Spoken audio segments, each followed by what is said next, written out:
পবিত্র রবিউল আউয়াল মাস এলে গোটা দুনিয়ার বিভিন্ন দেশের বিশ্বের আনাচে কানাচে মুসলিমরা একটি আনন্দ মিছিল করে থাকেন। ফার্সি ভাষায় সে মিছিলটিকে বলা হয়ে থাকে জশ্নে জুলুস, যার বাংলা অর্থ হচ্ছে আনন্দ উদযাপনের মিছিল বা র্যালি।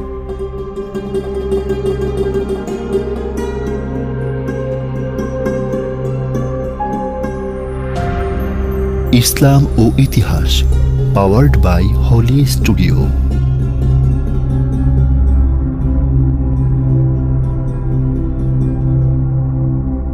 এমনটি আমাদের দেশেও করা হয়ে থাকে।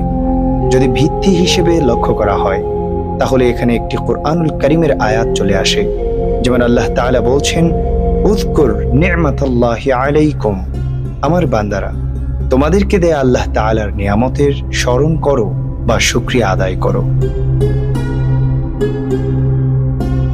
কিতাবের দিকে তাকালে দেখা যায় মুসলিমদের জন্য আল্লাহ তাআলার দেয়া সর্বকালের সর্বশ্রেষ্ঠ যদি কোনো নিয়ামত সর্বপ্রথমে অবস্থান করে বা নোট করতে হয়, সেক্ষেত্রে দেখা যাবে আল্লাহ তাআলার বান্দাদের জন্য বা আমাদের জন্য বা গোটা পৃথিবীর জন্য সর্বশ্রেষ্ঠ নিয়ামত হলো আমাদের নবী করিম সাল্লাল্লাহু আলাইহি ওয়াসাল্লাম।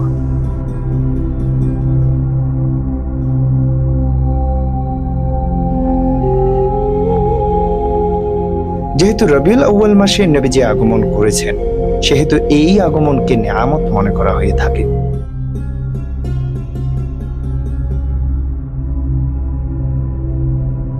আর এই নিয়ামতকে কেন্দ্র করেই স্মরণ করা বা শুকরিয়া আদায়ের লক্ষ্যে আনন্দ মিছিল করা হয়ে থাকে ধর্মপ্রাণ মুসলমানদের মাধ্যমে।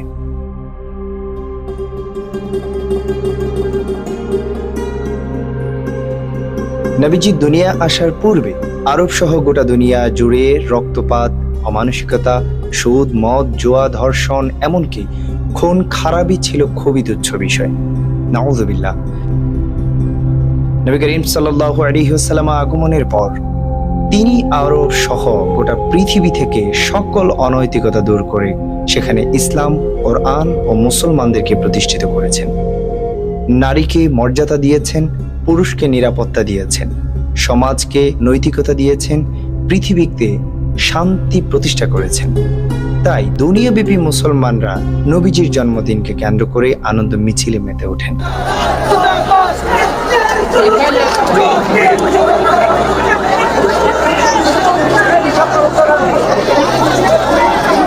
এই আনন্দ মিছিল বা জশ্নে জুলুস বাংলাদেশে প্রথম শুরু হয় 1974 সালে। নবীজির 40তম বংশধর সৈয়দ মোহাম্মদ তৈয়ব শাহ রহমতুল্লাহি আলাইহি বাংলাদেশে চট্টগ্রামে এটি প্রথম চালু করেন।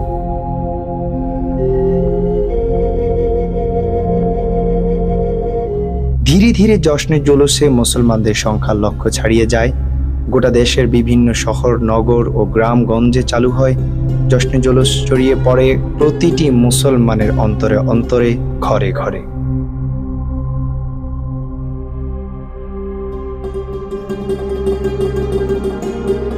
এভাবেই এদেশের জশ্নে জুলুস হয়ে ওঠে পৃথিবীর সর্ববৃহৎ আনন্দ মিছিল। তবে আমাদের অনেকেরই ধারণা রয়েছে যে এই জশ্নে জুলুস শুধুমাত্র বাংলাদেশেই হয়ে থাকে।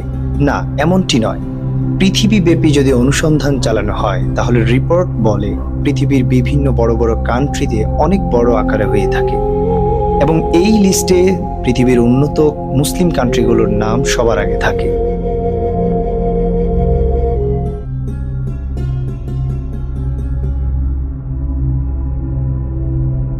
জশ্নে জুলুসকে কিছু কিছু আলেমরা হারাম বা বেদাত মনে করে থাকেন।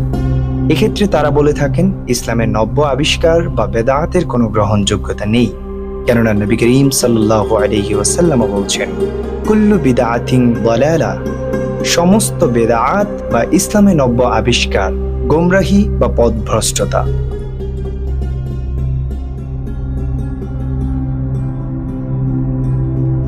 কিন্তু গোটা দুনিয়ার অসংখ্য মুফতি, মুহাদ্দিস ও মুফাসসিরগণ এই হাদিসের ব্যাখ্যায় বলেছেন, উল্লেখিত হাদিসটি এমন নব্য আবিষ্কারের উদ্দেশ্যে বলা হয়েছে যেটি ইসলাম, ঈমান ও আমলের ক্ষতি করে। জশ্নে জুলুস তেমন কিছুই করে না, বরঞ্চ এই জশ্নে জুলুস প্রতি বছর নবী করিম সাল্লাল্লাহু আলাইহি ওয়াসাল্লামের আগমনের দিনকে উদযাপন করতে শেখায়।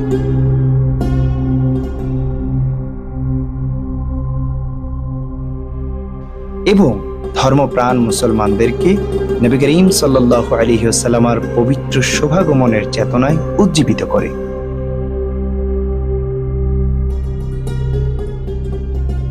মুসলমানদেরকে উজ্জীবিত করে ঈমানের আলোতে, মুসলমানদেরকে উজ্জীবিত করে নবী প্রেমে এবং মুসলমানদেরকে উজ্জীবিত করে ভ্রাতৃত্বের বন্ধনে।